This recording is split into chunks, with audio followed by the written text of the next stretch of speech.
中國極地科學家喺珠穆朗瑪地區同埋青藏高原對氣象、冰川、動植物、水資源等嘅考察，為我哋累積咗可貴嘅科學財富。李洛斯博士係香港僅有嘅一位曾經跟隨中國科學家進入雅魯藏布大峽谷檢地，共同探索中國水資源狀況嘅探險家。佢語重心長咁講：經過3極嘅洗禮，我更體會到生命嘅價值，大自然嘅生老病死同我哋息息相關。去破壞自然，對生命會帶嚟不幸。只有關懷自然，先至會造就燦爛人生。佢更加以佢寶貴嘅經歷告誡香港嘅青少年，要愛護我哋嘅地球，值得將我哋嘅青春奉獻俾地球母親。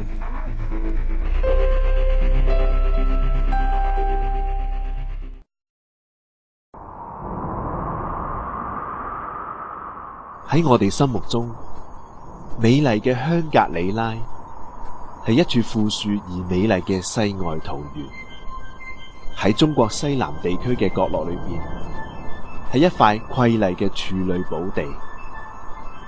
但係近年來，佢亦都遭遇咗不幸，世外桃源嘅美譽開始褪色，地球病態嘅徵兆亦都顯現出嚟。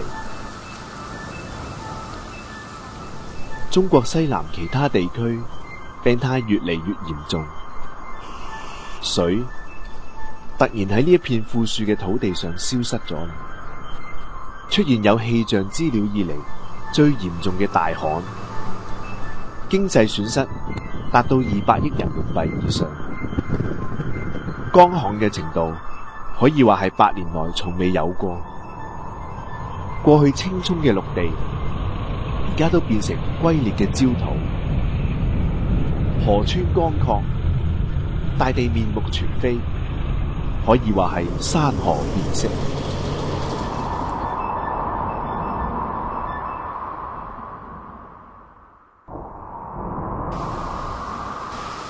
呢個地區嘅嚴重乾旱，除咗係不可抗拒嘅自然災害，係唔係預示咗中國水資源日益不足嘅徵兆呢？8年1遇嘅乾旱係大自然一次嚴重嘅警告，係人類無休止向大自然苛索嘅後果。喺西北地區，因為水資源日漸消失嘅緣故，沙漠化嘅現象越來越嚴重。塔里木河亦都出現咗斷流嘅跡象。天然嘅綠洲已經變為沙漠，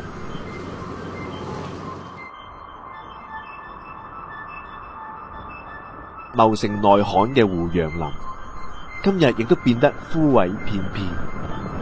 究竟係點解呢？答案係顯然易見嘅。部分河流出現咗斷流，係因為上游過分開發水利，忽略保護河流生態、水資源嘅妥善管理，同埋環境用水嘅需要。過度放牧，令到大量草原被破壞。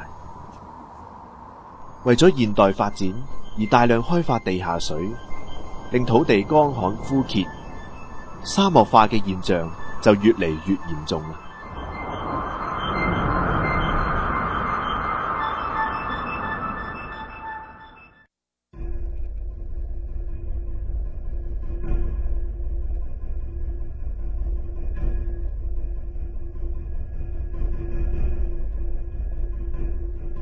喺人類世界一直處於水資源短缺嘅非洲地區，當地居民長年缺水，視滴水如黃金。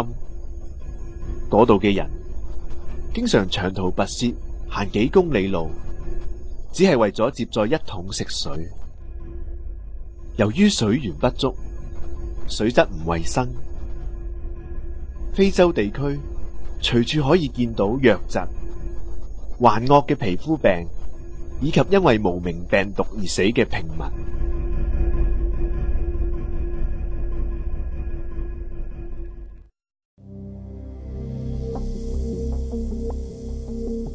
香港青少年冇試過制水嘅日子，唔容易明白欠缺清潔食水嘅苦況。其實香港亦都面對水資源日益短缺嘅問題，我哋需要提高警覺。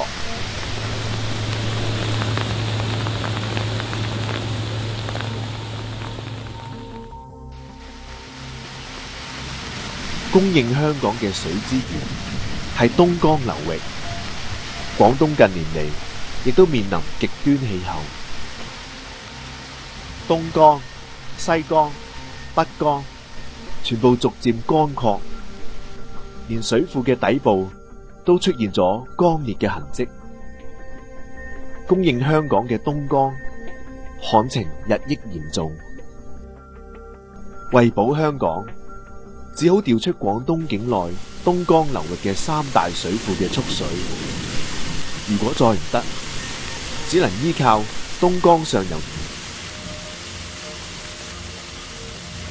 種種情況確實令人擔心，香港呢個現代化嘅國際大都會，會唔會又返去早年撲水嘅日子呢？真係唔敢想象，水真係得來不易啊！